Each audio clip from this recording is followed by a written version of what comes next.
It's a real pleasure and an honor to be here, and thank you, Janet, and the organizers for inviting me and giving me an opportunity to talk to you today. And my lab, we work on the genetic and metabolic basis for disorders of lipid metabolism. And specifically, we work on two highly insoluble but essential molecules, cholesterol and triglyceride. And our recent work has really focused much more on triglyceride. What are the signals that determine where triglyceride goes, what tissues it goes to, and most recently on the genetic underpinning of fatty liver disease, a burgeoning health problem. But Janet asked me to talk today about the work that we've done looking at cholesterol and using human genetics to identify and clarify the relationship between circulating plasma levels of cholesterol and cardiovascular disease. And when we started, this was the graph that was shown at almost every meeting I went to, and it came from a talk that was given by William Castelli, an architect of the classic cardiovascular epidemiological study, the Framingham study. Framingham, right near where I actually grew up in Massachusetts.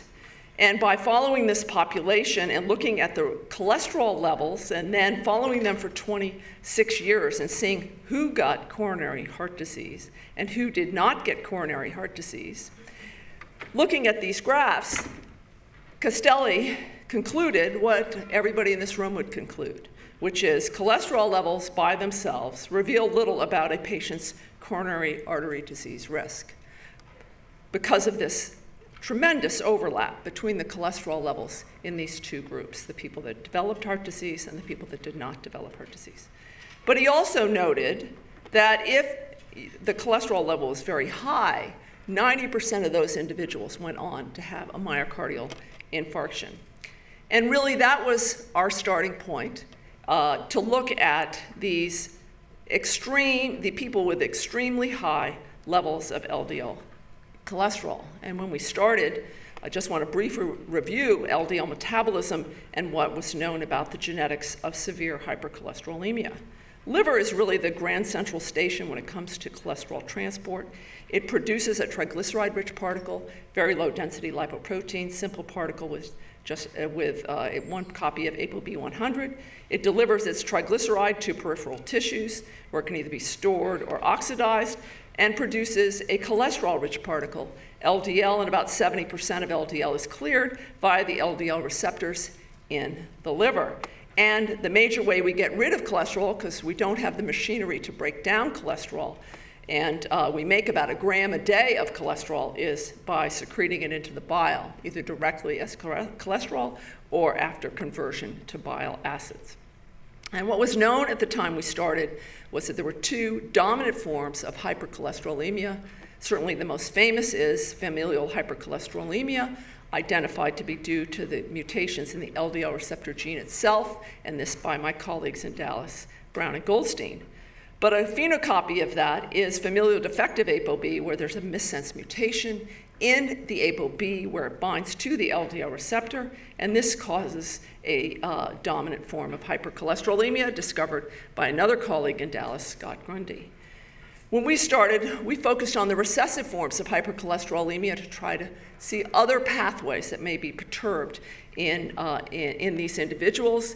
And there's a form of hypercholesterolemia that's recessive in inheritance, autosomal recessive hypercholesterolemia, just like it sounds, that's very common on the island of Sardinia. And that turned out to be in an adapter protein that we identified. And this binds to the tail of the LDL receptor. And so when LDL binds to the receptor, it's required for the uptake and delivery of LDL to hepatocytes. And finally, we identified the genetic defects that are responsible for sitosterolemia, where there's an accumulation of not just plant sterols, but not just cholesterol, but also plant-derived sterols, and that can be due to mutations in one of two ABC half transporters, ABCG5 and ABCG8, which we showed heterodimerize to form a sterol transporter which transports cholesterol into the bile. And Eric Lee, this last year, we solved the crystal structure of this transporter, and Eric Lee is now gone from my laboratory to the University of Ottawa. At any rate, so what we found and what we determined in this series of studies was that it didn't matter how you had a high level of LDL cholesterol, always was associated with premature coronary heart disease. In all of these diseases, the heart disease occurs even in the absence of any other risk factor. And this occurs irrespective of the mechanism of the way by which cholesterol levels were elevated. This is in contradistinction, I should say, from HDL. We know in all epidemiological studies that there's an inverse relationship between HDL cholesterol and heart disease. But if you look at the genetic forms of low HDL, they're not all associated with premature coronary artery disease, a clue to us that this was not going to be a direct relationship.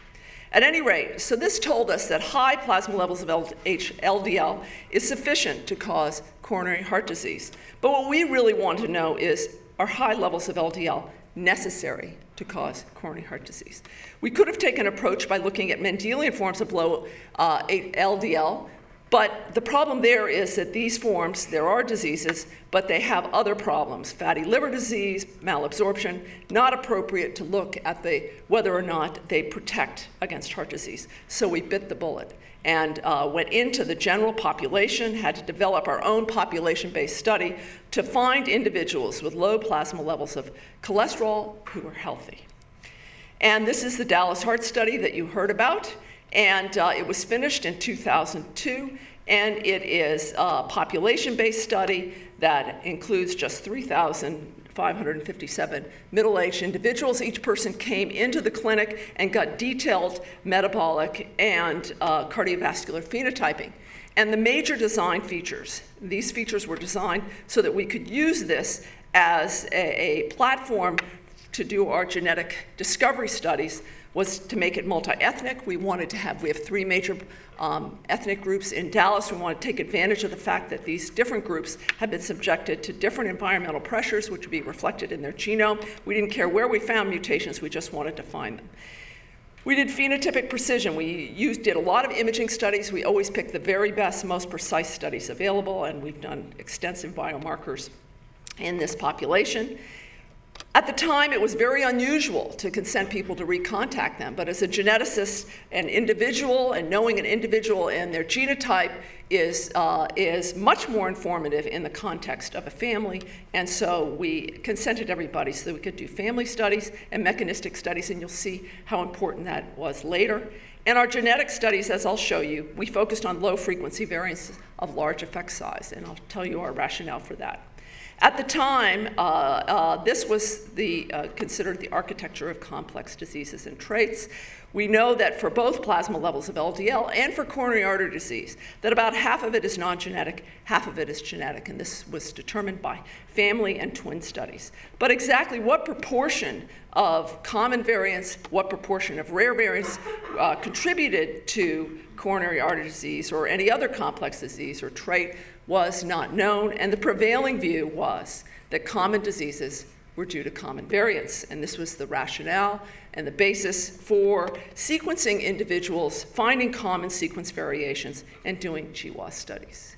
The other possibility, of course, would be that rare variants contribute to common disease, but if this was the case, one would have to do high-throughput sequencing in individuals to find mutations.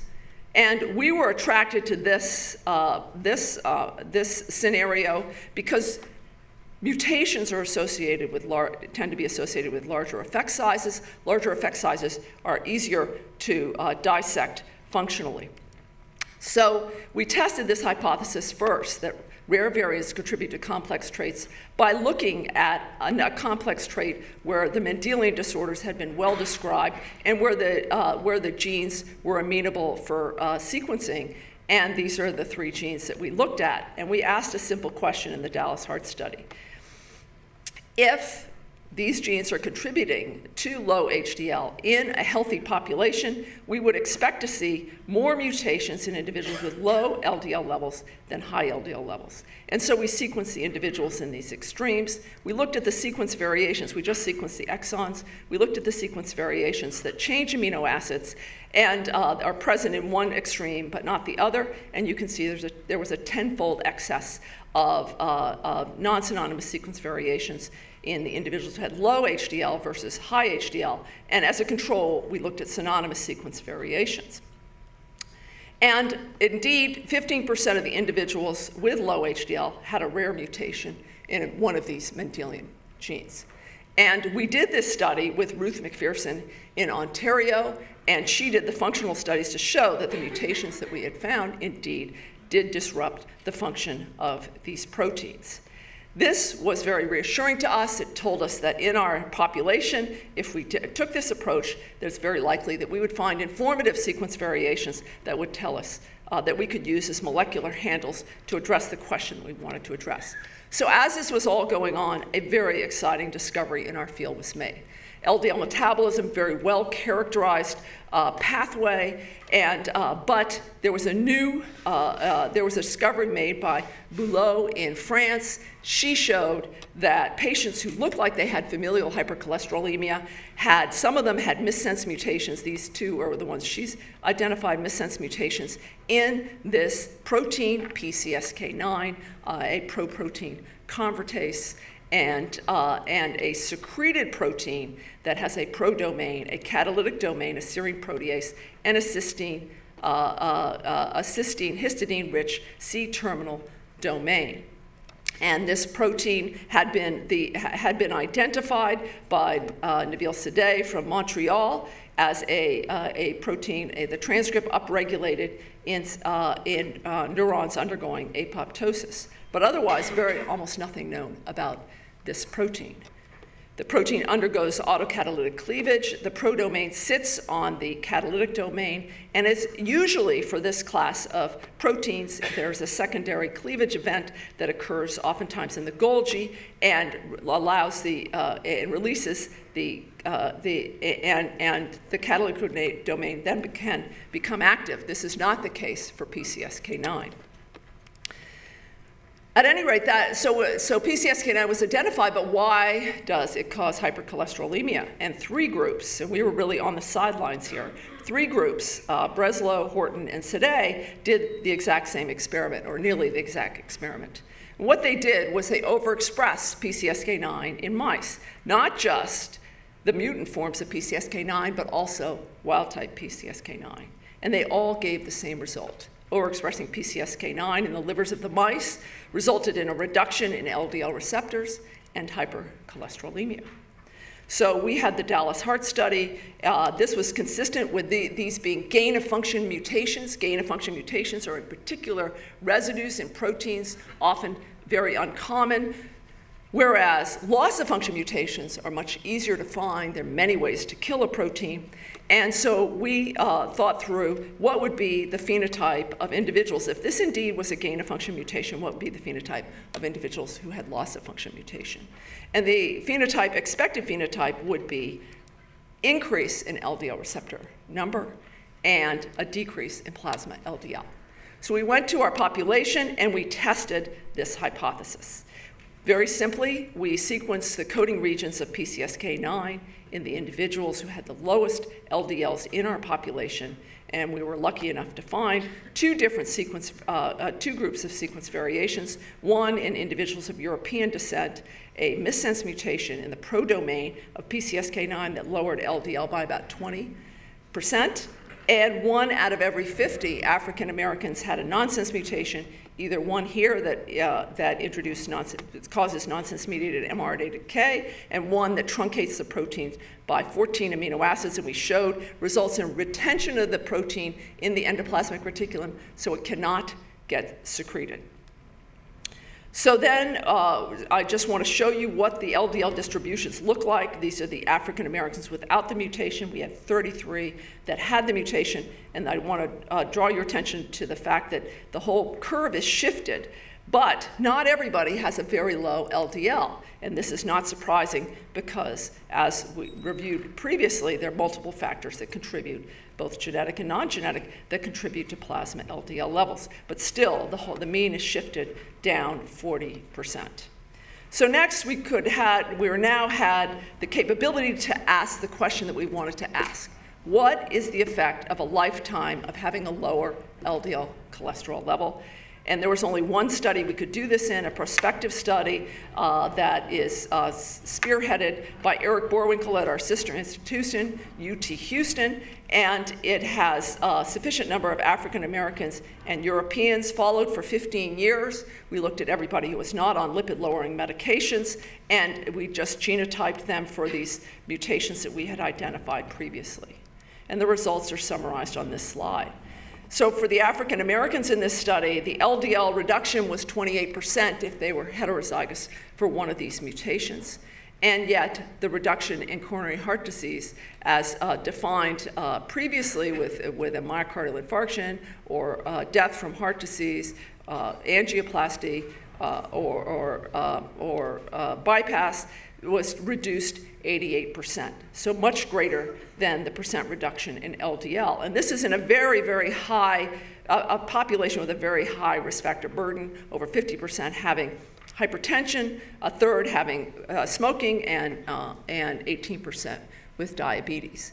We also looked at the individuals of European descent, and here the LDL level was reduced just 15%. This would be like half of a Mevacor, very, very low dose statin, and yet the reduction in coronary heart disease was 46%. Again, high risk factor burden, but not as high as the African Americans.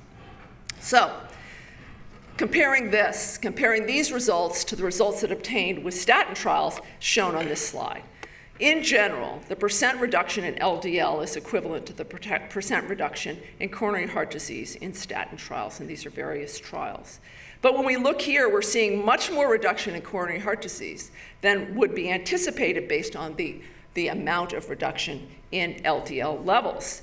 And so there are two major possibilities here. One is that PCSK9 in some way may protect from coronary artery disease, so inactivation of it would increase your risk of coronary artery disease. Alternatively, it could be just a matter of time. Statin trials are only 5 years, lowering the LDL for 5 years, whereas in these PCSK9 mutations, this is a lifetime of LDL lowering. Now, if this were the case, then what we would expect is it would not be PCSK9 specific. You would see the same thing for other sequence variations that alter LDL levels. And indeed, when we looked at the other sequence variations that alter LDL levels, you see that there is a greater reduction in coronary heart disease than there is in LDL levels, than expected based on the LDL levels, and it's all on a line. So what this tells us is that genetic variants capture another dimension, and this is an important dimension for chronic disease, and that is time.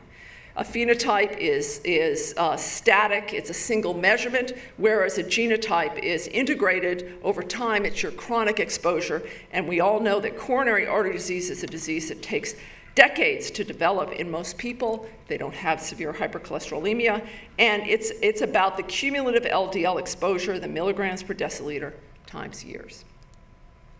So now we go back to the Framingham study, and can we make sense of this? If LDL is so important, why do we have this overlap? Well, in fact, all the individuals, when one looks at the individuals who have ideal LDL levels, we don't have ideal LDL levels because we're born the same all over the world. We all have the same plasma LDL levels, but consuming a Western diet is associated with a gradual, irrevocable increase in plasma LDL levels. But if in those individuals who have low LDL, there was only one person in the Framingham study who had a coronary event.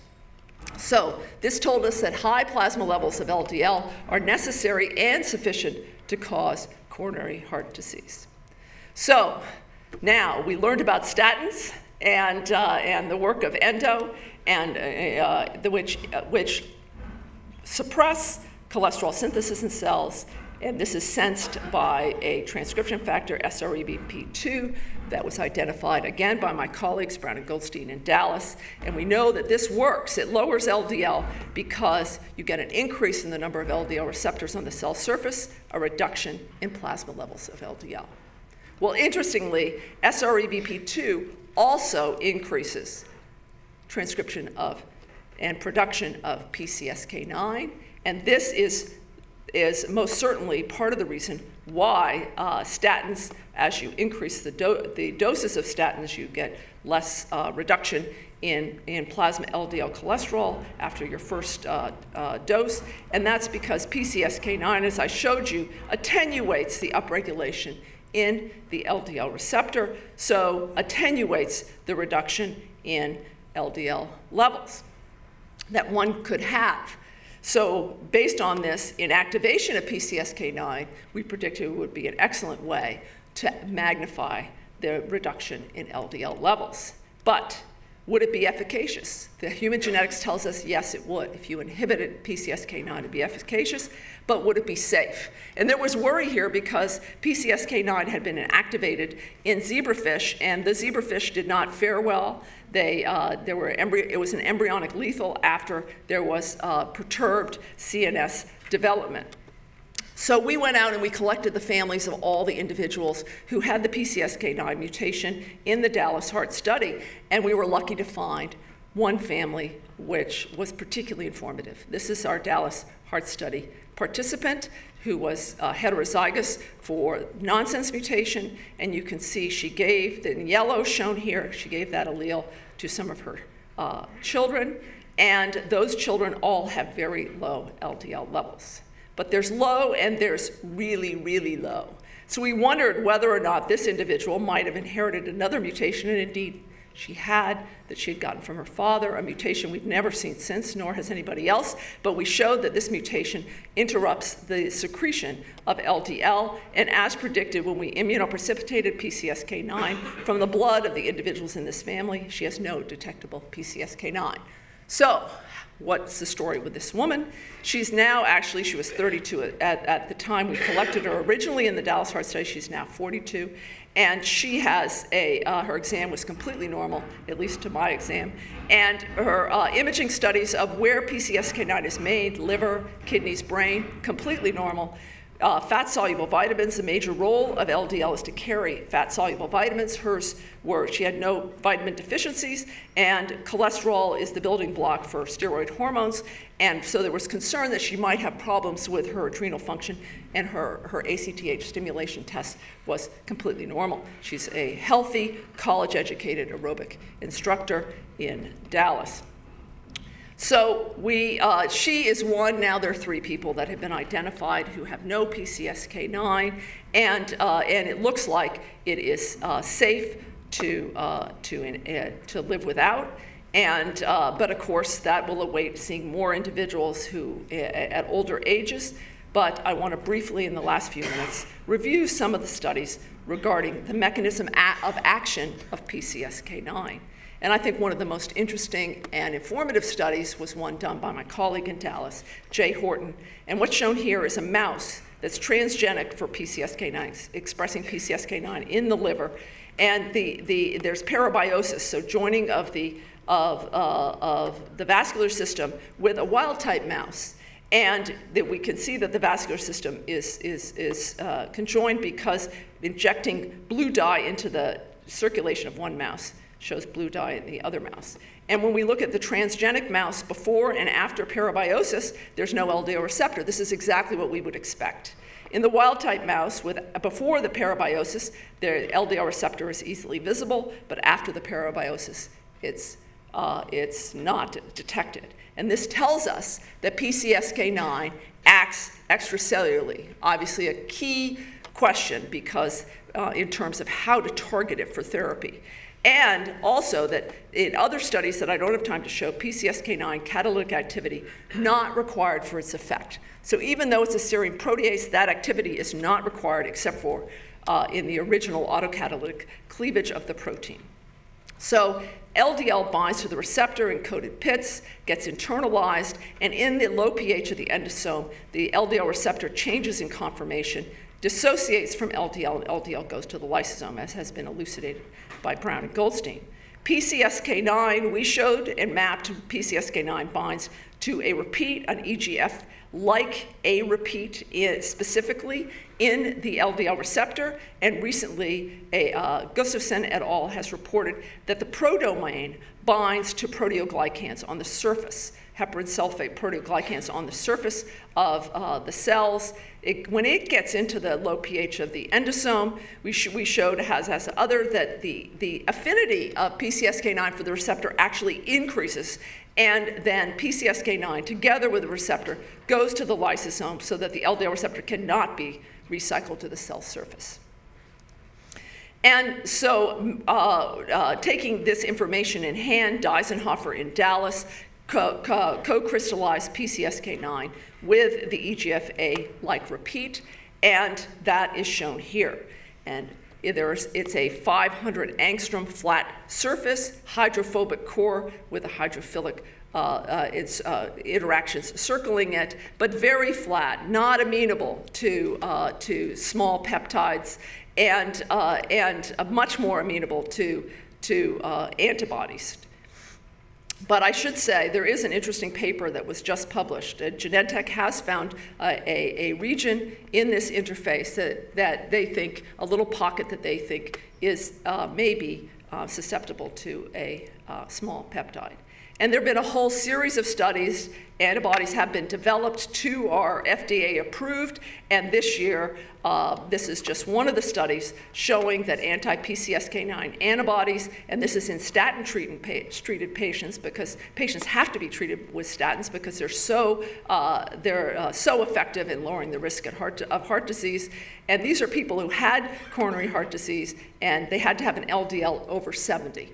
And this is the LDL level, 90, so starting very low, but look at how effective these drugs are. They're taken subcutaneously, and in this study, they're either given every 2 weeks or every month, and you can see the dramatic reduction in LDL. And associated with this was a 15% reduction in primary coronary heart disease endpoints. This would be myocardial infarction, death from heart disease, stroke, unstable angina, and revascularization. So very effective. And so what I've shown you today is how we have used, we've taken a look at traits, in this case the LDL receptor, identify sequence variations that give us a handle in order to identify new targets for therapeutic targets. I showed you the data with the PCSK9 antibody. There's really exciting data from human studies with an RNAi agent that is effective, provides effective LDL lowering for up to 6 months. And it also suggests that early LDL lowering, much more modest reductions in LDL that would be conferred by a very low-dose statin, taking earlier in life, would have a major effect. So from PCSK9 loss-of-function mutations to FDA-approved anti-PCSK9 antibodies, a 10-year sojourn. So I want to thank the people who did the work. First and foremost, my scientific colleague and partner, Jonathan Cohen, the people here who did the work. Dawei Zhang is in Edmonton, and my colleague Jay Horton, Ruth McPherson, who I told you about, and Eric Boerwinkle. Thank you very much for your kind attention.